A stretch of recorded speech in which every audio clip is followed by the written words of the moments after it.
Thinking of spending 50 grand on a new car? Don't. Honda already made cars years ago that embarrass modern engineering. Today, we're revealing 7 old Hondas so tough, so unkillable, they make today's reliable cars look like jokes. Number 7. Honda S2000. What are we even thinking? Starting a list of old Honda cars that last forever with a tiny Scream Machine Roadster. Seriously? But hold your bananas. The Honda S2000 is the one legendary sports car built so perfectly. Those Japanese nerds basically said, yeah, we're never making something this good again.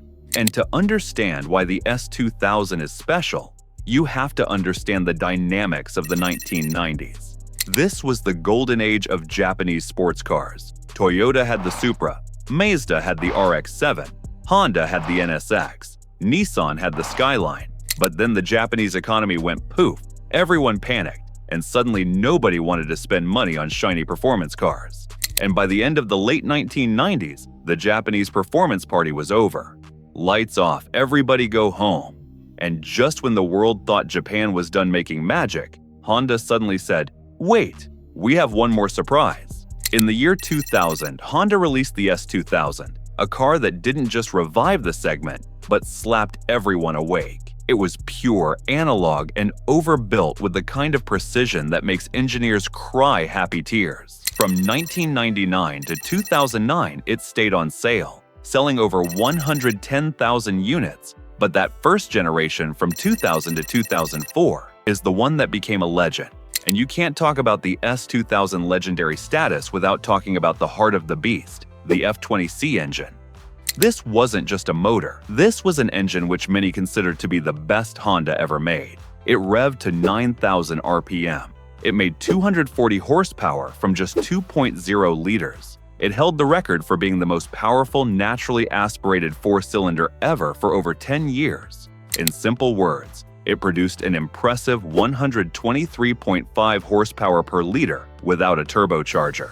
Oh, and did we mention it was awarded Best Engine in its size category from 2000 to 2004 in the International Engine of the Year competition?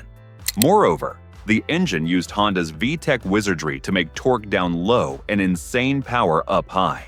When VTEC kicked in, it didn't just kick in, it punched you in the feelings. It screamed like an anime character powering up. But the engine is only half the magic. Everything about this car was designed for the driver.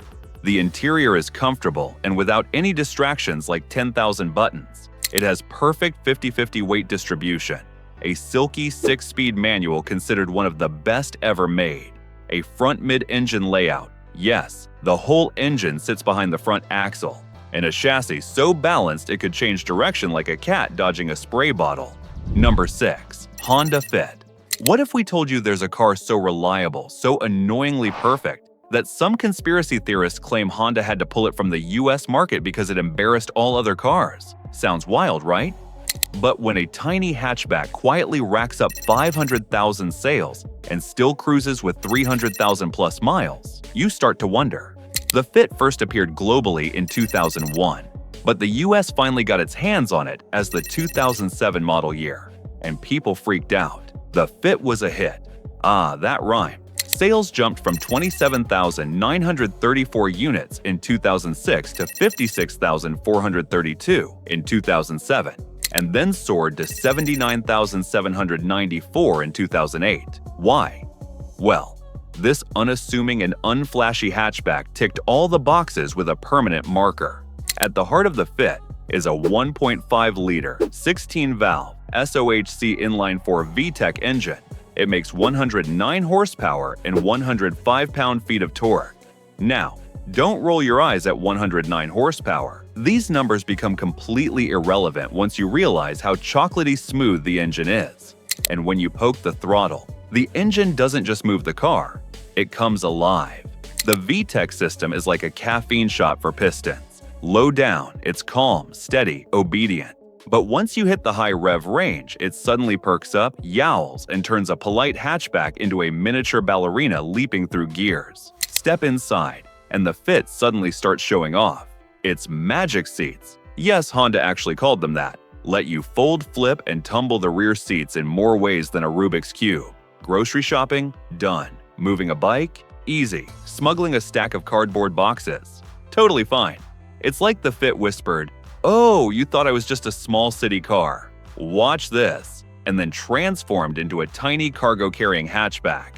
And then there's the driving. Oh boy, don't be fooled by its small size. The Fit is nimble, light, and mischievous. Tight streets, a breeze, parallel parking, child's play. The kind of car that makes you feel like you're a Formula One driver. Its lightweight of around 2,500 pounds made drivers handle the car with shocking precision.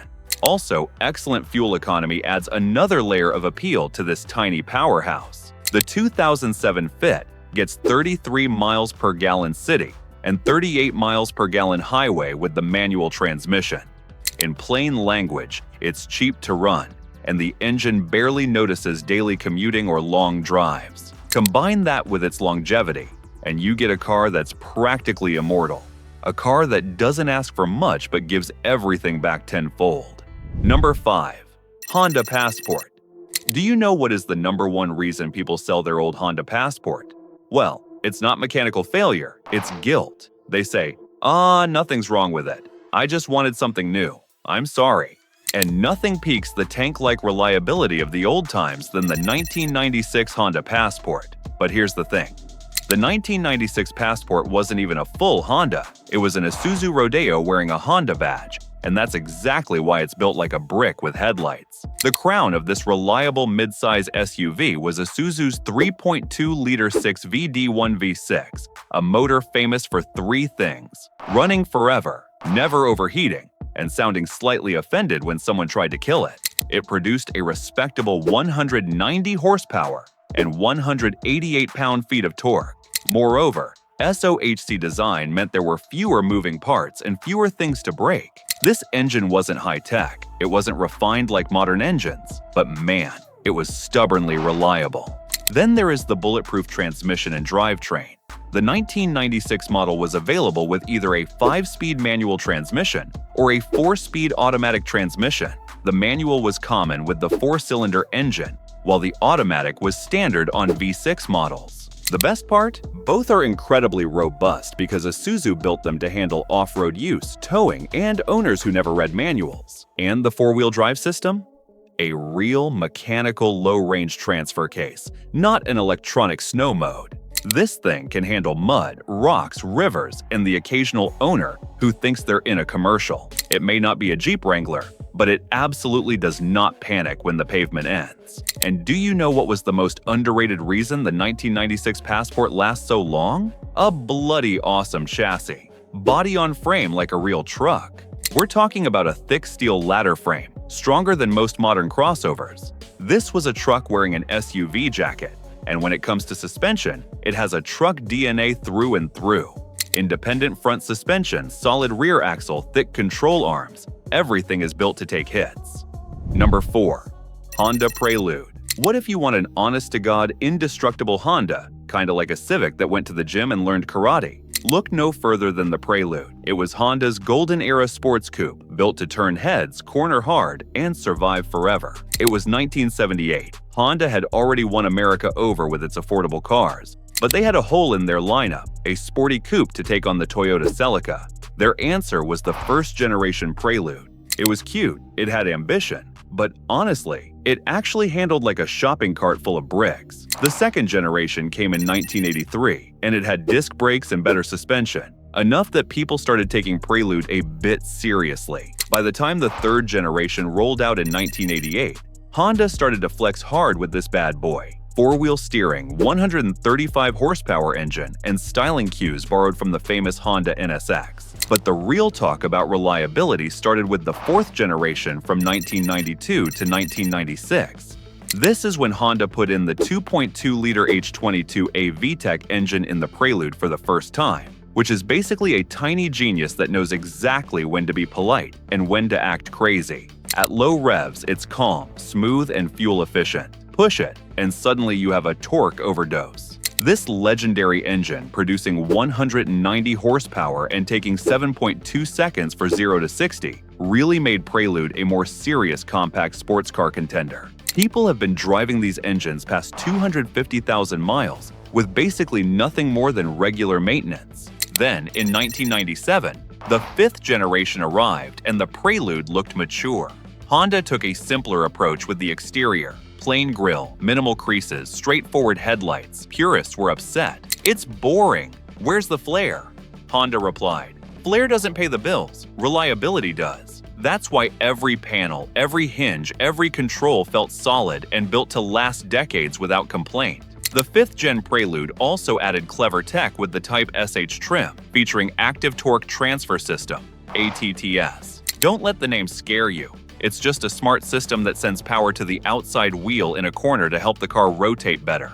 Basically, your car drives like it has a tiny brain that knows what's happening at all times. Add the double wishbone suspension front and rear, and you get a bulletproof coupe that hugs corners like a cat clinging to a warm lap, stays balanced, and laughs at potholes. Before we reveal the final three, don't forget to leave a like and share your thoughts on the best old Honda we've mentioned so far. Number 3. Honda CR-V. In 2025, Honda celebrated the 30th anniversary of the CR-V, selling over 15 million units worldwide. Now that's a lot of dependable SUVs silently laughing at every flashy crossover out there.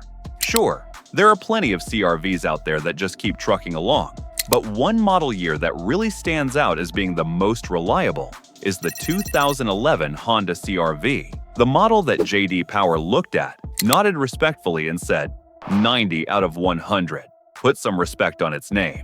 So much so that J.D. Power ranked it number 1 for 3 years as the best compact crossover, beating the likes of Toyota RAV4, GMC Terrain, and the Chevrolet Equinox. But why is the 2011 model year peak CR-V reliability? Well, the simple answer is the engine that has the word quit completely removed from its vocabulary. The heart of the 2011 CR-V was Honda's beloved 2.4-liter K24 engine, one of the most dependable 4-cylinder engines ever made. This engine is built like it's going to a CrossFit competition every day. Forged steel connecting rods, a strong iron block, and a timing chain that laughs at mileage. It breathes well, runs cool, and isn't stressed out by long highway drives, city traffic, or the occasional overenthusiastic driver. People still clock 300,000 plus miles on these engines without any major repairs simply since Honda over-engineered it with durability in mind, not just peak power. And then comes the simple, strong, and no-nonsense transmission on this baddie. Honda paired it with a 5-speed automatic, and honestly, that was one of the smartest decisions they made. While other brands were experimenting with early CVTs and 6 to 8 speeds that aged like milk on a sunny day, Honda kept it simple. No complicated shift logic, no soft CVT belts, and no high repair electronics. A decade later, this transmission's simplicity is exactly why it holds up so well. Also, the suspension and ride quality would make you sing the song "Smooth Operator" throughout the journey. Honda dialed the ride perfectly for this generation. Not too stiff, not too soft. Just enough comfort to keep the kids asleep, and enough stability to keep the adults from questioning their life choices. With a roomy rear seat, easy access, flexible interior, and improved handling, it is ranked among the best compact SUVs of its time. Number 2. Honda Accord. If cars had resumes, the Honda Accords would just say, "Survived everything. Still running like new." It's getting a bit boring now. The thing is, the Honda Accord is way more special than you think. Did you know Accord was the first ever foreign vehicle to be manufactured in the United States?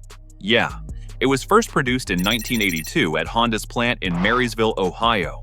Not only that, the Accord was the first foreign car to become the best-selling vehicle in the United States, pulling off the feat in 1989 by selling a whopping 362,000 units. Honestly, almost all old Honda Accords are basically reliability legends, like the 1990 Accord of Joe Cicero, who drove his car over 1 million miles without a major engine transplant. 1 million miles. That's like driving around the Earth 40 times, and the car didn't even complain once. Honda was so impressed, they threw him a parade in a new Accord. But if we're talking built-to-last forever Hondas, the 2007 Accord is the poster child. Why? Reliability scores are through the roof. 88 out of 100 from J.D. Power, among the highest scores we have ever seen. And maintenance costs barely make a dent in your wallet, only about $308 a year. Under the hood of this 2007 Accord, Honda did what it does best, over-engineered the heck out of everything. You had two engine choices, a 2.4-liter iVTEC 4-cylinder or a 3.0-liter V6. Both are like tiny Zen monks, calm and gentle when you're cruising to the grocery store, but suddenly explosive when you mash the gas. Imagine the engine saying, "Oh, you thought we were sleepy? Hold my piston," and with just some regular maintenance and oil changes. So many owners have pushed these babies well past 300,000 miles. Inside, the Accord is simple, intuitive, and indestructible. Seats? Comfortable and resistant to sagging, even if your kids treat them like trampolines. Dashboard, buttons don't break off, knobs turn smoothly, and everything is designed to survive a decade of casual chaos. Even the air vents, which somehow break in every other car, in an Accord, they just exist forever. Number 1. Honda Civic. Imagine a car so unbelievably reliable that the real breaking news isn't when it hits 500,000 miles. It's when it fails to hit 250,000 miles. That's the Honda Civic. A car so bulletproof it might as well come with its own theme song and a cape fluttering behind it. With over 27 million Civics sold, Honda didn't just make a compact car, they made a global species. If cars were Pokemon, the Civic would be Pikachu. But today, we're not talking about Civic the legend. We're talking about the Civic that created the legend, the 5th generation Civic. This Civic wasn't just reliable, it wasn't just efficient, it was absurdly over-engineered. Now picture the early 90s Japan, a team of engineers sitting in a conference room staring at the blueprint for the 5th gen Civic. Engineer A, should we make it aerodynamic? Engineer B, yes. Engineer C, should we make it extremely fuel efficient? Engineer D, obviously. Engineer A, should we also make it basically impossible to kill? The whole room, heck yes. That's how the 5th generation Civic was born in 1992, a car so good it instantly won Japan Car of the Year, leaving every other compact car crying in the corner. And one of the major reasons people still talk about these Hondas decades later, like teenage girls talk about their celebrity crushes, is the engines. The 5th gen Civic came with the D15 and D16 engines, aka the Nope I'm Not Dying Ever series. These engines are so durable that people have run them with low oil, cheap fuel, broken oxygen sensors, and even questionable driver decisions. And the engines just keep humming like new. And they should be, since Honda gave these engines fuel injection, very fancy for the time. Lightweight internals, insanely good cooling, and the magic ingredient, VTEC. That's why these engines commonly hit 300,000 miles like it's nothing. And the build quality? 10 out of 10. The chassis was somehow lighter than your gym backpack, but strong enough to survive a nuclear winter. The interior was simple, clean, and basically unbreakable. The wiring? Bulletproof. Everything was easy to reach, easy to fix, and didn't depend on 47 computers arguing with each other. No touchscreens, no auto-folding mirrors, no smart sensors trying to outsmart you. Just pure, honest, reliable machinery. We hope you enjoyed this video. Here's another one you'll love. As always, thanks for watching.